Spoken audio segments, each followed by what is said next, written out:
Hello, ladies and gentlemen. My name is Dio. I'm the lead developer and main primary developer behind the emergency response Liberty County bot called Infracto. Today I'm going to be showing you how you can easily and quickly install Infracto in a roleplay server of your own. First things first, you're going to see we have a really easy link. All you have to do is go to links.uplegacy.org/Infracto, Infracto bot. And if you click this link, which will be provided in the description, it's also provided in the description of our bot, you'll see it'll take you and it'll prompt you to install and add Infracto services, ULC, Up Legacy companies to your server. You can go ahead, you can click continue on that. You'll see the bot gets added to your server. You first have to authorize it. We do require administrator permissions just so that it's able to fully access all your slash commands, register them, in addition to being able to see all of the channels, permissions, roles, everything like that. So it's effectively able to manage your server. This is a customizable permission. You don't have to allow administrator permissions. However, if you do that, the bot will not work. So just letting you know about that. So as you can see, we have added the Infracto demo bot. The Infracto bot, I'm using the Infracto demo bot for this example, into our server. And you can see right off the bat that the bot is in the server. It's rotating the statuses. It's going to have its own Infracto role. And we can go ahead and get started with the setup. So what I recommend is first you want to just go ahead and run config.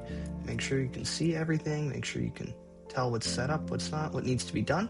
You can see we have a lot of things in here that are not configured.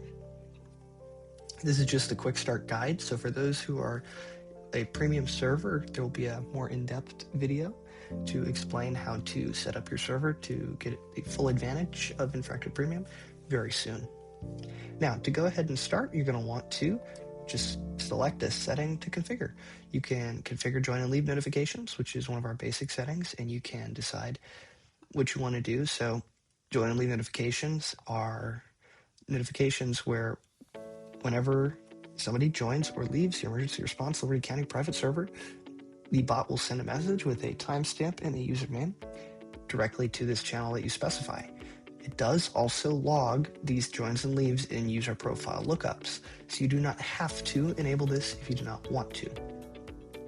What you would do is you would simply go to the channel, so for example, Infracto demo, joins and leaves, and you would just right click and scroll down or hover down until you get to copy channel ID. Once you click copy channel ID, you can go back to Infracto demo and you can go back to join and leave notifications. I'm gonna have to just do that real quick. Join and leave notifications, and you can just fill your channel ID in right there. Note that with feature status, you have the option to either have this feature be enabled, or you can simply type any of the following: disable, off, no, or disable. So you can simply type disable if you don't want this feature to be on. Now, I do want this feature to be on, so I'm going to go ahead and I'm going to type enable. And if I do that and I click submit, you'll see the bot has updated joins and leaves as our server. And if we run /config again, you'll see it's gone ahead and set that up, and it's gone ahead and linked that to the channel that we are running this in.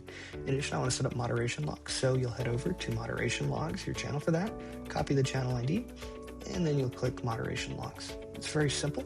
I'll just plug that in, set that up. It says it's added. You don't even have to worry. Activity logs. So if you want to have activity logs, you can come over here to activity logs.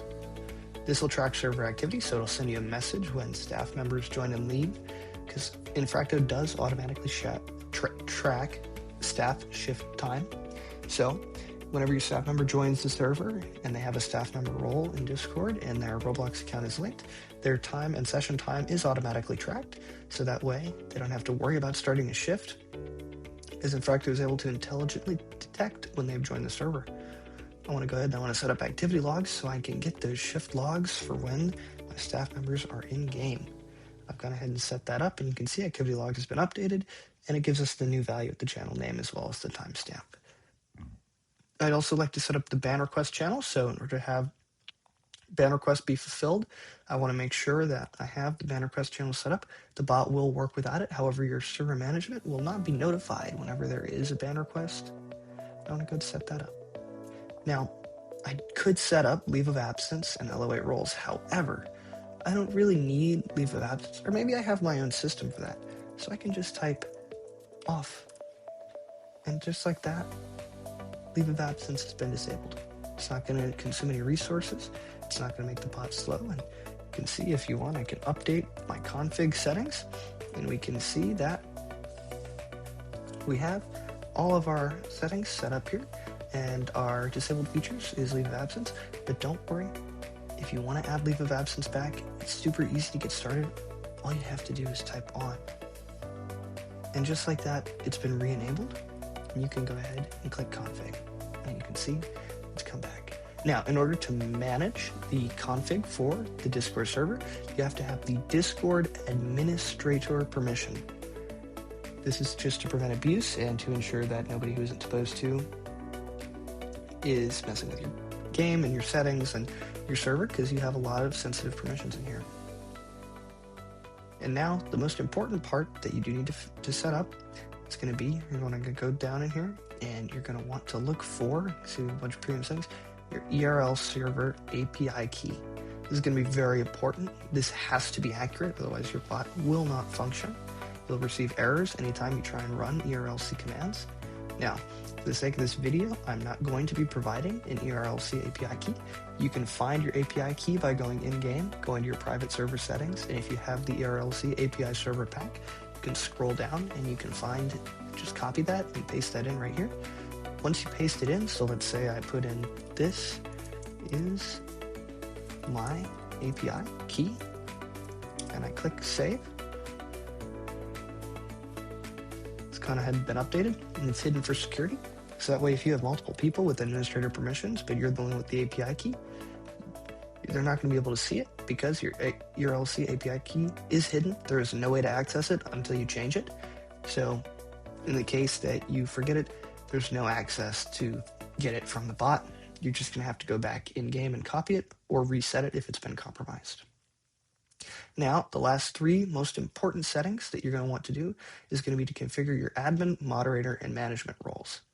Each one of these roles has a very specific type of command privileges, so moderator is able to moderate and do other administrative actions. Administrators are able to fulfill ban requests, run remote server commands, and overall just manage the bot as a whole, not your settings, but they're able to have more privileges as a moderator. You can view our documentation at docs.uplegacy.org for more information regarding this. And then our management roles are going to be roles that are able to approve leave of absence request, as well as